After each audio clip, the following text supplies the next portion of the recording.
Pipe Grump. Today I'm going to do a little VR, a little video response to Cobbit of the Shire. This will be my first time trying to involve myself in any giveaways. He's doing I want to say it was 300 subscriber giveaway, I believe is what it was.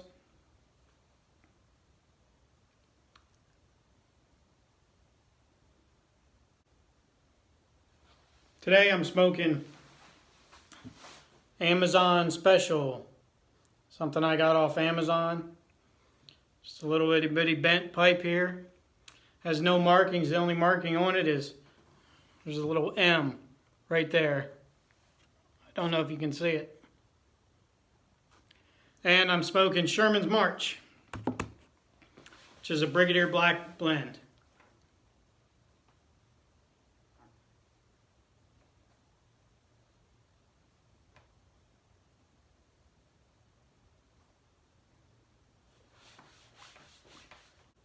Before we start, I wanted to show you all this Meerschaum pipe. Now, I've smoked it since my original video, but this is the one you guys helped me out with, and look how tight it is now. So I just want to thank everybody who gave me an idea, tried, of things to do. I've tried putting honey on it. It worked fine. I tried a little fingernail polish. It worked fine. Now I'm trying some Teflon tape. But as you can see, it's nice and tight. So any of those three will be something I can work through. I haven't smoked this yet with the Teflon tape on it. So I will need to do that, make sure it doesn't crack. I guess if it cracks, that's the end of it. But so far so good. I haven't had any problems with the other solutions. So part of this giveaway, part of the things he asked us to do was tell you guys about a subscriber that we've subscribed to lately. And I've subscribed to so many in the past few weeks since I've changed my YouTube title and have decided to become a content provider.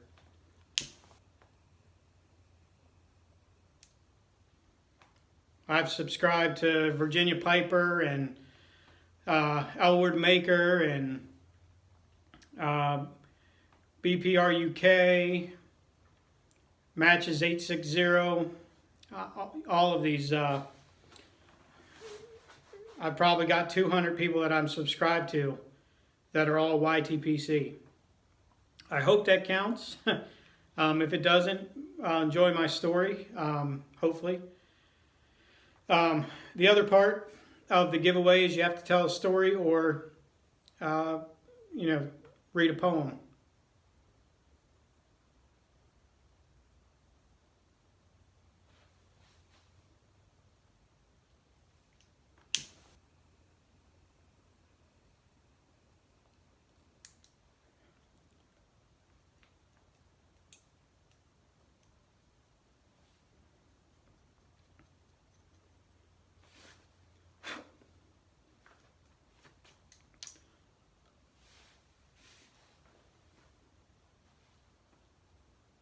So I debated on what I was going to do, and I figured I would tell a story rather than read a poem.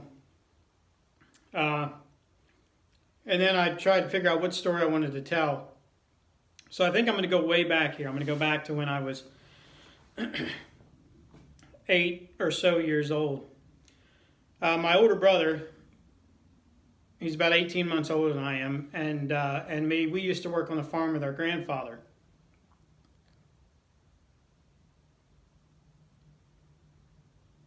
I think we cost him more money than we made him, but he never complained. He enjoyed us out there with him. We learned a lot. I learned about chickens, learned about cows, learned about farming the fields and tilling the fields, and learned about, fixing things and working with wood and building a house and things like that. So, because the old-time farmers, they did it all, and he was an old-time farmer.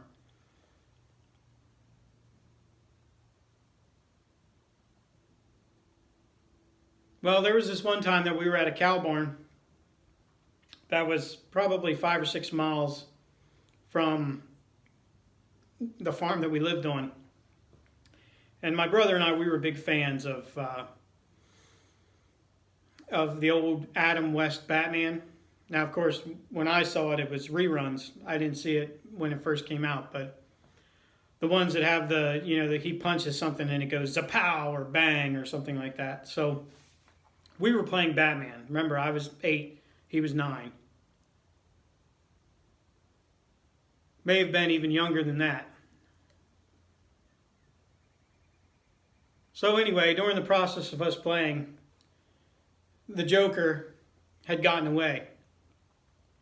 So we were chasing him down, we were running him down, and in order to do this, we had to climb a fence. So my brother climbed up to the 3rd rung of 5 and jumps and continues on his, chase of Batman. Of course, he was Batman. I was Robin. That's just the way it was. He was older, he got to be Batman. I was smaller, whatever. So anyway, I climbed up to the 5th rung and I jumped. And when I landed, I sunk down to my armpits in what I thought was mud. My brother comes back and here I am squiggling around armpit deep. So what does he do? Well, he does what any big brother would do. He just starts laughing at me and pointing. Well, right about then, my grandfather calls us and says, "All right, guys, it's time to go." Well, I start shouting and my brother runs off and, "Papa, Josh is stuck in the mud."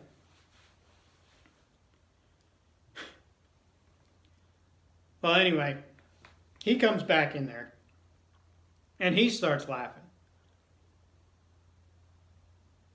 He says, "Boys, that's not mud." Well, so he lays down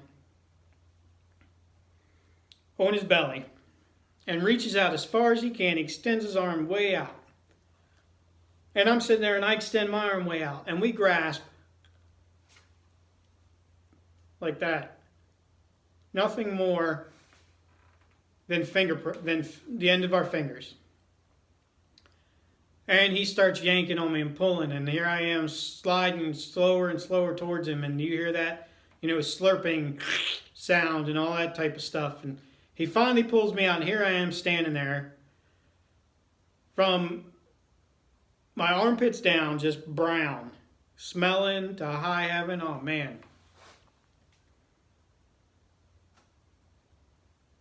Well, when he stops laughing, he goes off and finds an old burlap sack that the cow feed used to come in. And he made me get in the sack. And he put me in the truck because he didn't want to get the cow shit all over the truck. Which I understand. And we drove home.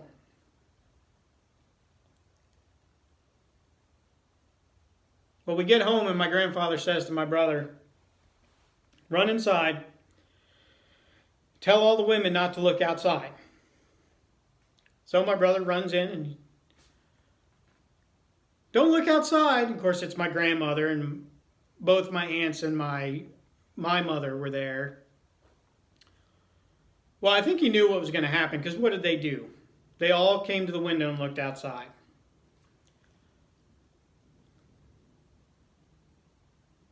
My grandfather has pulled me out of the car, stripped me down butt naked in January, and he's hosing me off with the hose.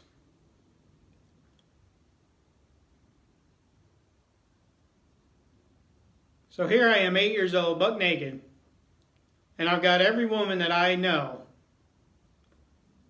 just about looking out the window at me getting hosed off in the freezing cold with cold water. Y'all have seen Seinfeld, right? I'm just going to leave it at that.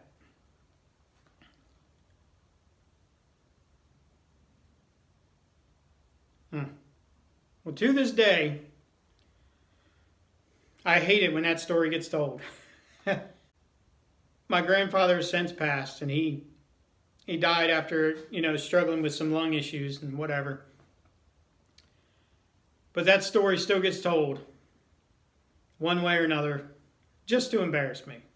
I know what it's for. And that's okay. Everybody needs a little bit of embarrassment in their life. Everybody needs to be able to laugh at themselves. But what I don't understand is how my brother climbed to the 3rd rung and jumped and ran off to fight the Joker. And I climbed to the 5th and landed right in the center of this puddle of cow shit.